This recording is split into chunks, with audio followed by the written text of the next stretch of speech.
Hello everybody, in today's video I'm going to show you how to export video in Splice. Splice is a mobile video editing app that lets you create professional quality video right from your phone. After editing a clip, adding effect, music, text or the overlays, the final step is exporting a video so you can share it with your friends, upload it to the social media or save it for the personal use.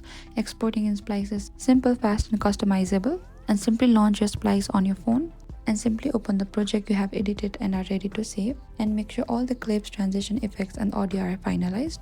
And in the top right corner of the screen, tap on the export icon, usually with the box with an upward arrow. This opens the export setting, and over here on the bottom we can find this recommended setting. You can also customize it by selecting, and after that you can export your video by tapping on export the video. And exporting a video in Splice is the final step to bring your creative work to life.